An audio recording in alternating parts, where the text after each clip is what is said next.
Businesses are tapping into artificial intelligence tools to help in their hiring and human resources tasks. But does this really help the process of finding good employees and keeping the ones that they have? Coming up next on Today in Tech.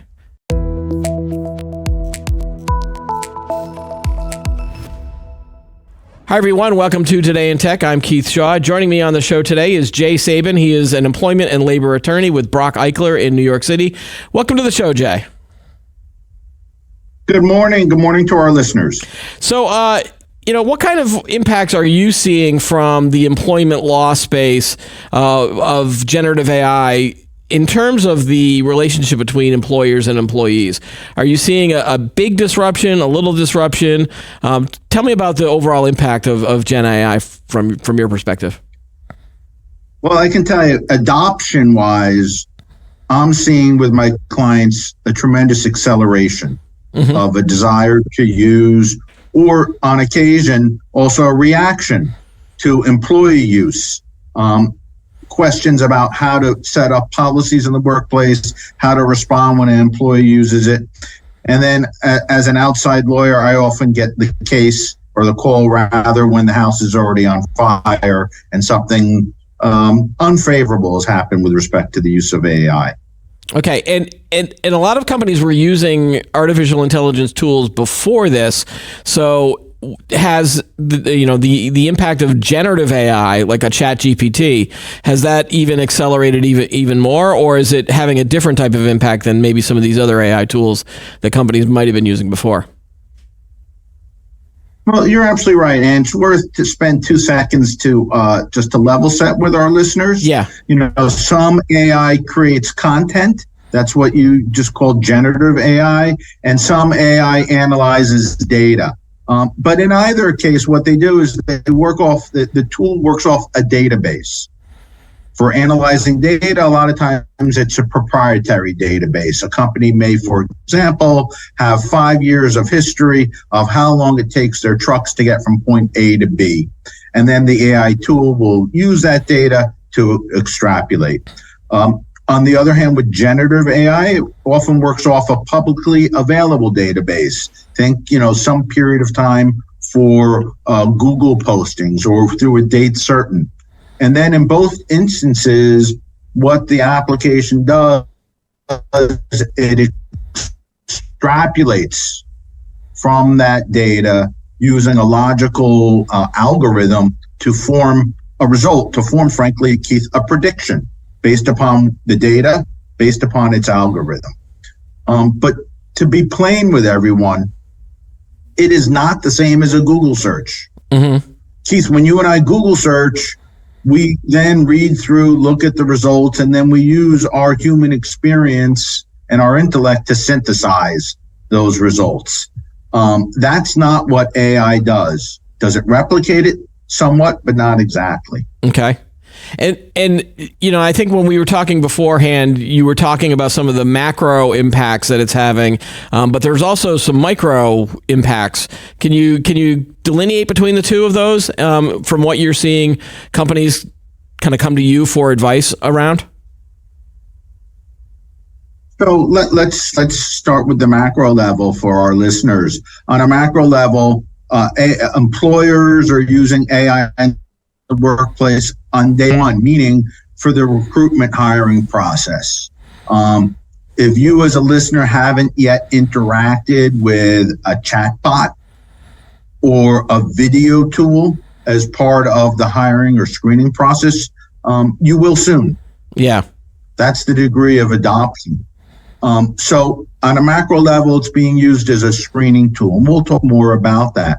And then also on a macro level, it's being used in the workplace to perform work, sometimes to replace work that's being done, sometimes to augment work, sometimes to do work that otherwise a person would do. All right, and so let's talk about the use of AI in that hiring decision process.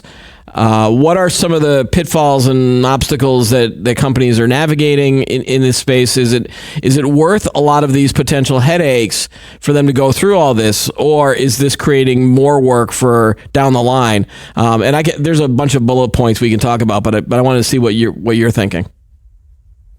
Well, Keith, I think we're going to spend a lot of our time before our discussion is over today on predictions for the future. But I'll start there for a little bit.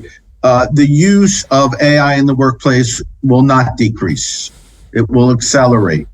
And how it gets synthesized and coordinated and implemented in the workplace, we'll talk about that.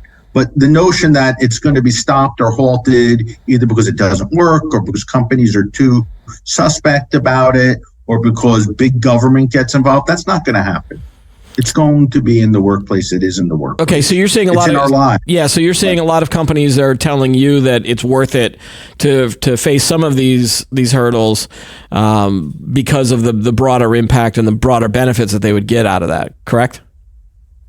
Right, and let's spend a few moments talking about what hurdles may be, otherwise known in my parlance as legal issues or risk.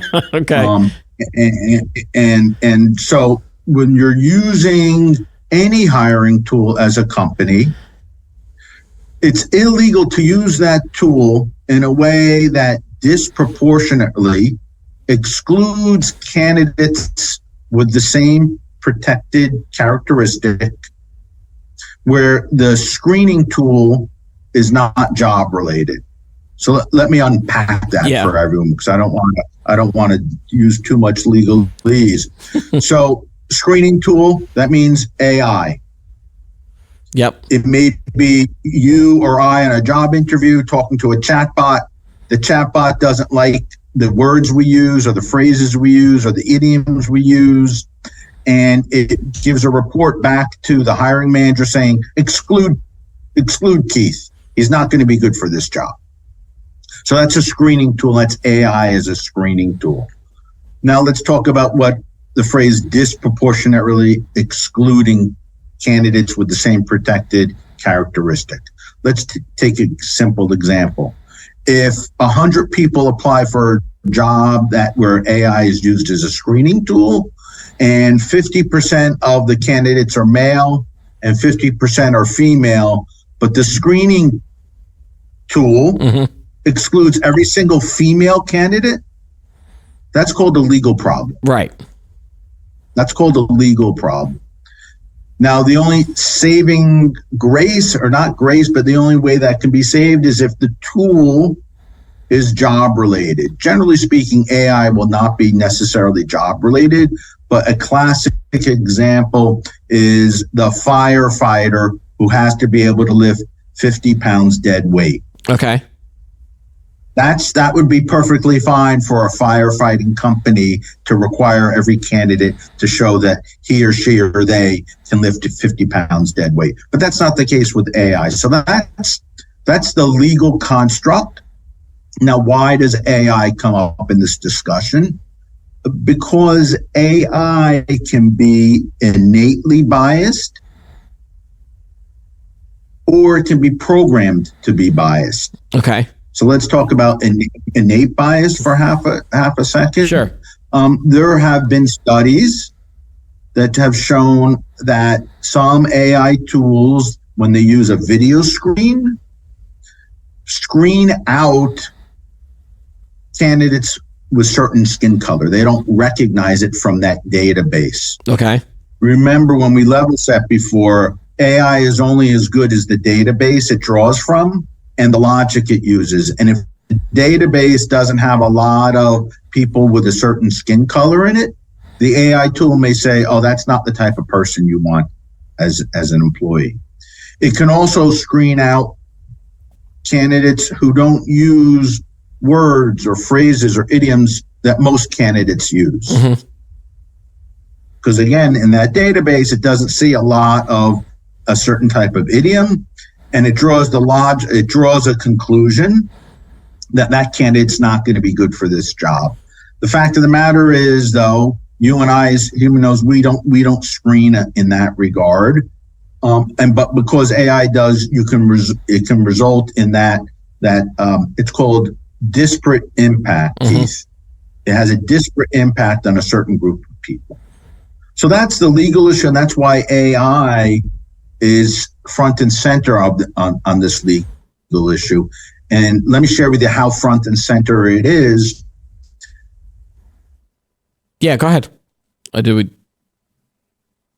Uh, uh,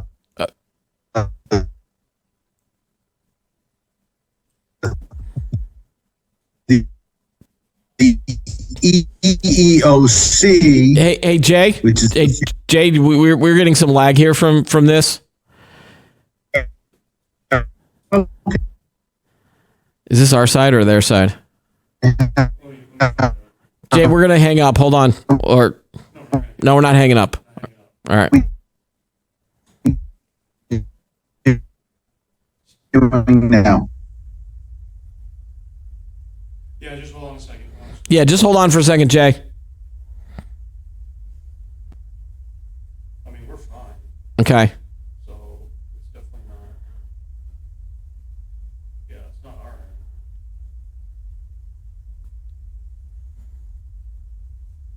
It's not our end. Okay. Hey, Jay, are you still there?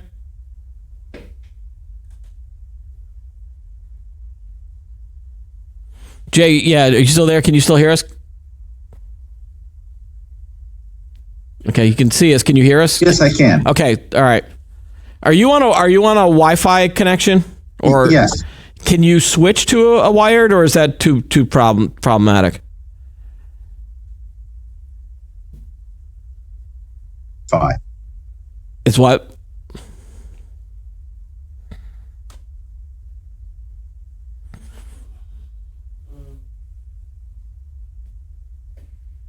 Let's have him call back in. Okay, hey, can you just call back in, and we're gonna just try it, and then we'll just pick up where we were.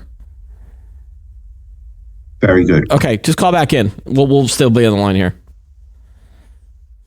You think it's his? It could be him. It could be Zoom. I don't know. Fucking Zoom. Our internet speed is off the chart. Yeah. Like we're solid. I don't know. It's like the second one in a row though where we're having these issues. Yeah, the first time was our Right, I know it was us. because of our Wi-Fi.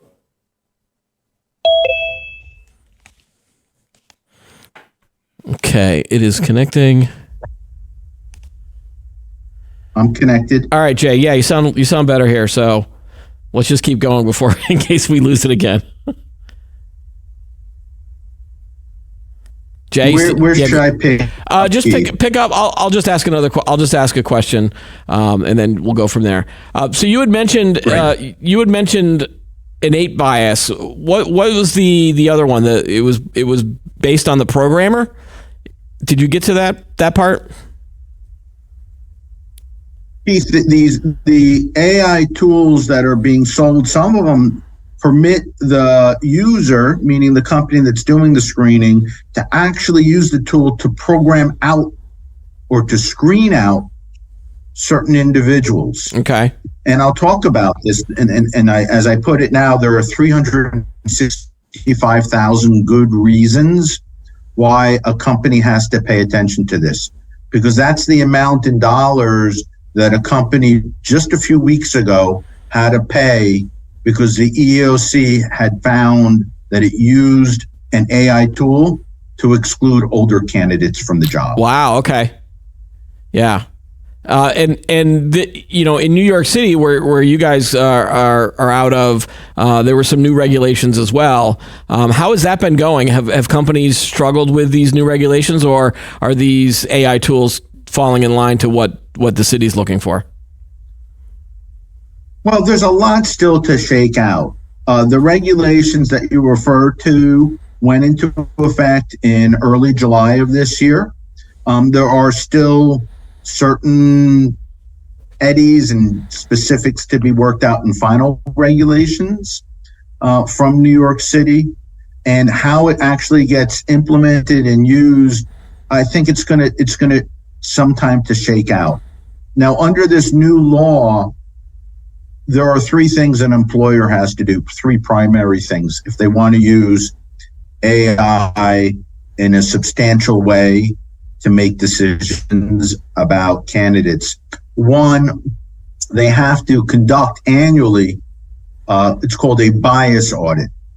Mm-hmm. So we spoke a few minutes ago, Keith, about screening out candidates of the same characteristic.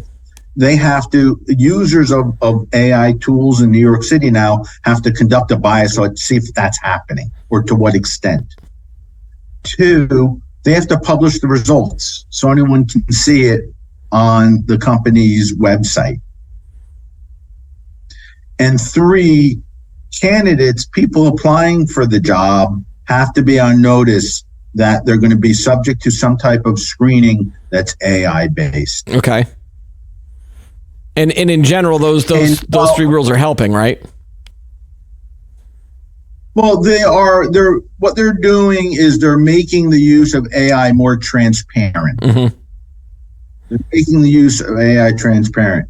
And while New York City may be the first place to have a law like this, it's not going to be the last. Yeah. And there's several of these different tools out there. It's not like that companies are only choosing from one or two. There's dozens or hundreds of these different tools out there, right? Does a company have to go through each of those and figure out which ones they want to use, or do they generally select a couple to try out before they start implementing it? And what do you have to review as a lawyer too? So let's unpack that. The first thing to unpack is not all AI screening tools are the same. Mm-hmm. In fact, there's significant variation between vendors, right? And also between products. There's version 3.0, version 3.1, version 4.3. Yeah. So there's different versions, and like a good capitalist, the vendor charges more for the newer version. So not all AI is created equal. The second thing to unpack from what you said is, what should a rational, prudent, careful company do about choosing the right vendor? Well, at least look at a few products out there, get yourself smart, perhaps even hire a consultant about it. Certainly have something on record that you just didn't choose the first vendor that came in the door. Right. And the third thing to unpack, I think, is the fascinating thing, Keith, and I call that, who's responsible? Okay. Is it the company that's using the AI screening tool, or is it the vendor that created the AI screening tool? And the answer is both, mm-hmm. at least according to a California decision, or a decision that came from California's highest court literally a few weeks ago. The issue in front of them is the vendor that's using the AI tool, they're not the employer, right? They're not hiring the person. Yep. They're just screening the person. Are they liable? And California's highest court said, yes, they are. Yeah. So what does that mean? What do I do when I get involved?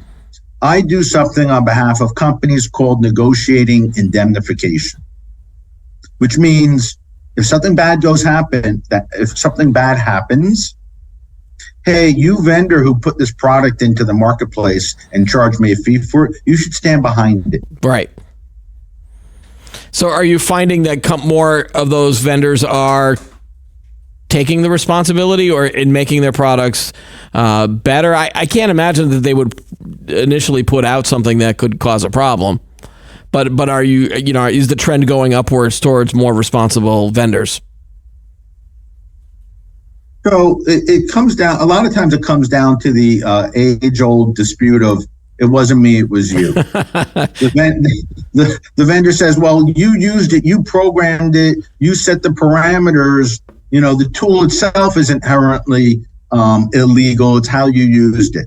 And a lot of that gets carried out in frankly, how it gets used. And it goes back to an employer not being able, or shouldn't just choose the first AI vendor, the first AI product it sees to put in place for screening. Yeah. Can you talk a little bit about explainability? Is that, because that always seems like a big issue for companies that have these AI tools. They try to ask the tool, well, why did you make that decision? Why did you screen out Keith versus some of these other candidates? And it sometimes I get the answer of, well, we can't really explain it, and that doesn't cause a lot of trust. Are you seeing that these tools are doing a better job? Are they assigning everything a score and then they show you the score, or is it something else? So just on a macro level, that issue of the user or reader of the AI product not knowing how AI got to it, it is troubling. Yeah. And it's inherent in AI right now. AI does not come out with footnotes, its product that it forms, right? It doesn't come out with sourcing. It's really, and we'll talk about it more before we're done today for our listeners about how important it is so that users in a workplace understand in general ways, in general terms, how AI works, because that sourcing issue that you hit upon is exactly what makes it unsettling. And with respect to hiring decisions, that's why a law like New York City doesn't require employers to understand each decision that the AI tool makes, but rather to assess the gestalt of it, right? What's the impact overall, not on one candidate, but on a pool of candidates, okay, or certain types of candidates being screened out. And when there is that statistically significant screening out, that disparate impact, now the employer has to go back in, work with its vendor, and change parameters or stop using it. Yeah. Do you think that the tools may get to that point where they are asking for footnotes and sources? Obviously, you're in the law field. That's almost a requirement for everything that you do when you're making an argument. Is show me the case law that proves my argument, right? So do you see that happening in this space, or are people just going to go, well, it's AI, we'll trust it? Well, I'll tell you, I'll share a story with our listeners about some lawyer from New York State who was running out of time. He had to file a brief with the court. Yep. And he went to AI and said, AI, please prepare for me a legal memo on this issue.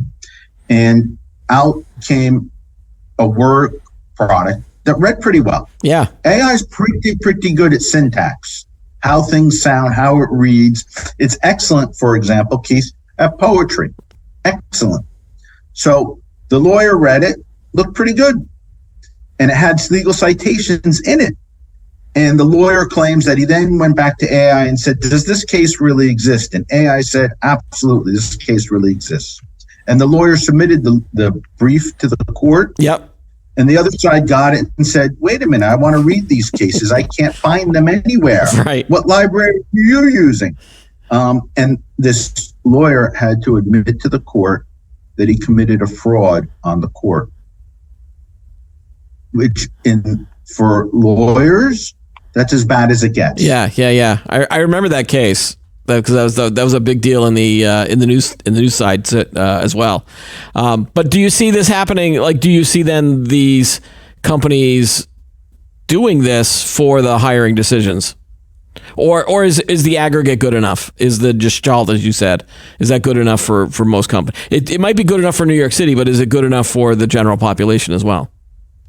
For now, when I'm counseling companies, which I do on a regular basis, the aggregate is the level of analysis that needs to be done legally. Does that mean it's satisfactory for a company? For example, there may be companies that want to enhance DEI in the workplace, and they don't like the results that they're getting on their AI tool. So there may be non-legal issues of why it's not satisfactory for a company using it. Okay, let's talk a little bit about the micro impacts that you had mentioned, and that's generally employees at an organization using AI for different purposes within the space. How should companies work with employees to make sure that they are using AI properly, so that you guys don't get a phone call in the legal department or the attorney's office? What are some of the things that the management needs to do?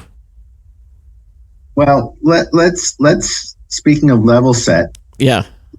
Let's be honest with each other. People are using it in the workplace. whether it's sanctioned, authorized, directed by their manager or supervisor or not, people are using it just like we're using it in our personal lives. I'm not here to be a proponent of any one particular vendor, but you and I can easily get an account with ChatGPT for free use. Right. It takes about 60 seconds to set up an account. So it's in the workplace. Whether it's blessed or not blessed, it's in the workplace. So let's talk about, for our listeners, what bad things can come out of that. I can talk about a lot of good things, but I'm the lawyer here. I talk about risk. And here are some bad things that can come out of using AI in the workplace to create work product for the company.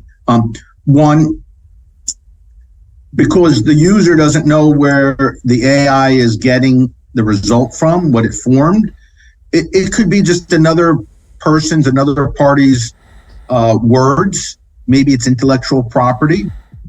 There's something called plagiarism, just stealing someone else's words and using it for a commercial purpose is a problem, a legal problem. And that can happen. AI doesn't necessarily create something new. It just forms a response to the request that the user made based upon the database it was trained on and its algorithm. So you have that issue, right? Yep. We talked a bit about the issue of blind reliance on the results. Let's call it trusting AI. And we talked about the lawyer who trusted AI, who even asked AI if he should trust AI. And AI said, of course, trust me. That's not too good. There was an interesting article in the Wall Street Journal just a few days ago about companies double checking, having their employees, their staff double check AI. Yeah. Doesn't exactly take full advantage of what AI can offer. But for the time being, I can see why companies are doing the double check. Okay. Have you heard any examples yet of companies that are putting corporate secrets into the training set for these large language models, or has that not maybe or has that maybe not been publicized yet?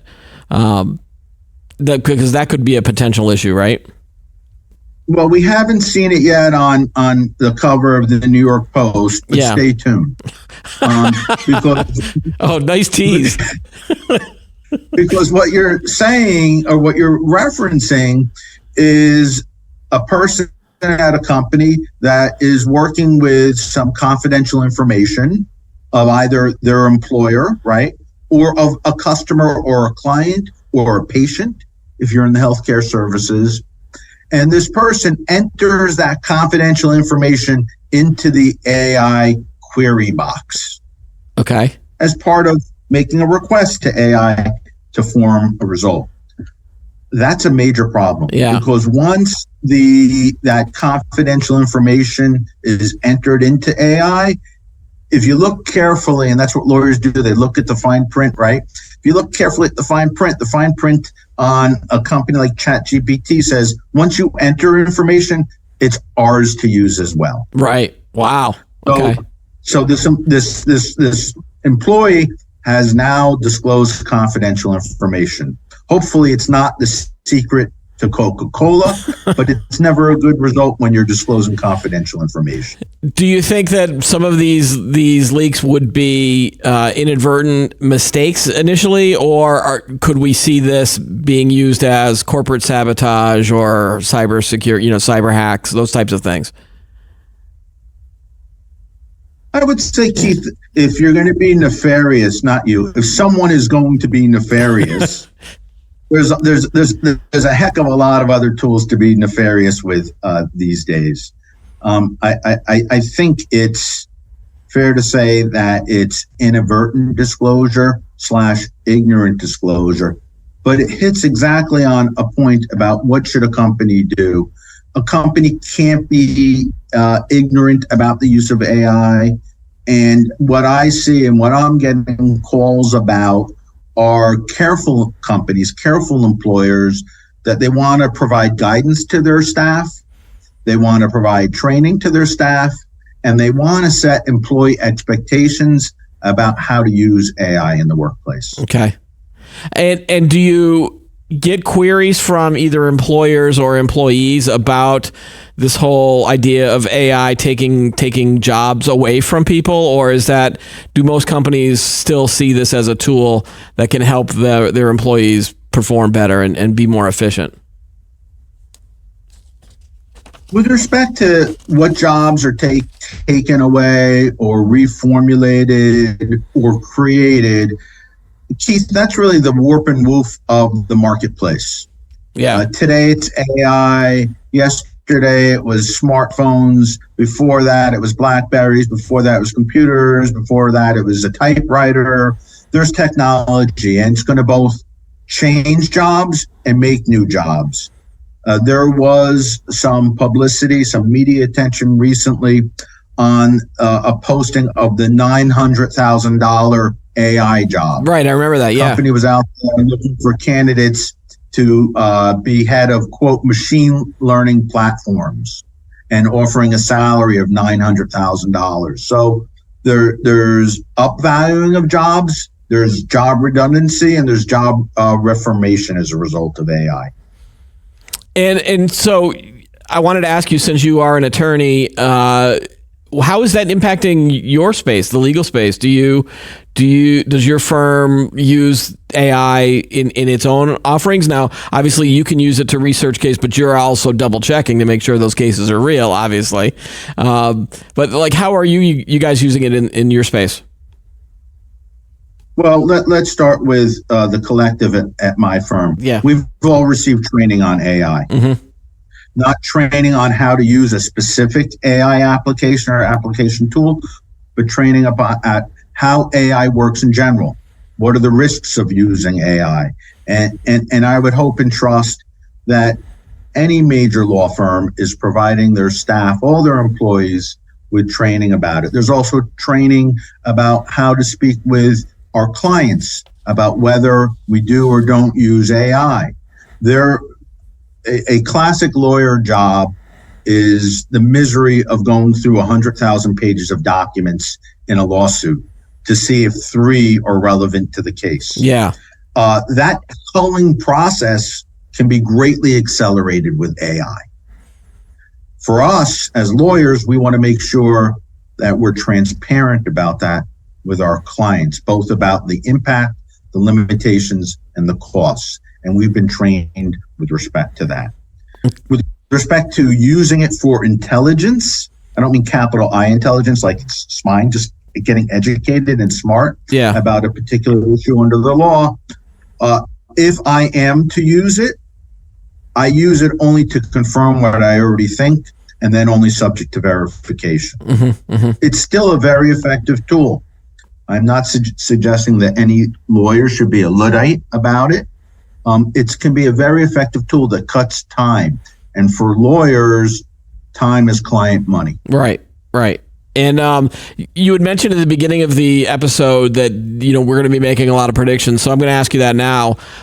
Where do you see this headed? Is this going to be a bumpy road as companies figure out the hurdles, or is it going to be a straight line up to the top and we're going to become super awesome at this? Like, where do you see it from your perspective as an attorney? So let's unpack that. Because I do have a follow up, but depending on your answer. Here's how I've seen workplace regulation work in the past 20 or so years. It used to be that most workplace regulation came out of the federal government and it blanketed the whole country. Classic example is the regulation of pension benefits and health benefits. There's one rule for the whole country. Yep.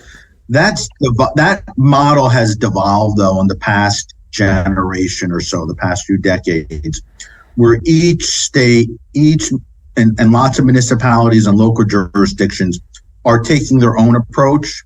So, and I call that the balkanization of workplace regulation. I predict that's what's going to happen with AI also. New York City is going to have one group of regulations. California is going to have a different one. Washington, D.C. may have a federal one, but there's going to be a number of different types of regulations about AI, not just one. And to answer your question, Keith, when there's not just one set of rules, there's always bumpiness. Yeah. Because that sounds like a nightmare to me, to having, thousands of different regulations. And now the cynic in me would say, well, that'll keep all of the lawyers happy. We'll give all the lawyers all the work to go through all of these different regulations. Is there an upside to having all of these different regulations?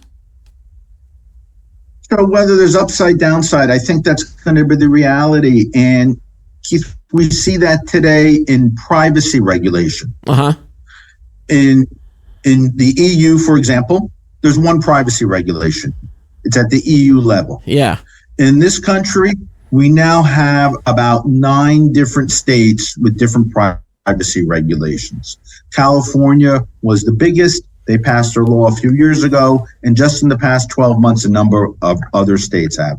That, frankly, in my humble opinion, should be something that's regulated at the federal level, but it's not. Is that because of my prediction? Yeah. Is it not at the federal level because of all of the different political issues that could arise out of this, or is it the federal government is just too slow to react to new technology like AI? So that's for our next podcast, I think, about the dysfunction. All right, well, just a quick answer, Jay. It's a product. It's C, all the above. Yeah, that's what I was figuring. Whether it comes from one source or 9 sources, that's what I see. I see multiple regulations governing AI going forward. Okay. But so does that keep you optimistic about the future of AI? Because it does feel like with multiple regulations and jurisdictions that a lot of the innovation could get bogged down by these regulations and just wait. And then people could just say, screw it. I'm going to go back to my old system. Or, what gets us out of this about the potential weight of all of these? So I don't see anything as a showstopper. Okay. Meaning AI is so good and its product so good in general, and it's so easy to use. And the fact that everything in this world is digital, it's going to be used and used even more. But back to your observation, is it a straight line or some bumps? Yeah. It's some bumps. Yeah. That's exactly right. All right, Jay. Thanks for joining us on the show today. Some great stuff to mull over and think about. So thanks for joining us on the show. My pleasure. All right. Thank you. That's all the time we have for today's episode. Don't forget to like the video, subscribe to the channel, add any thoughts that you have below. Join us every week for new episodes of Today in Tech. I'm Keith Shaw. Thanks for watching.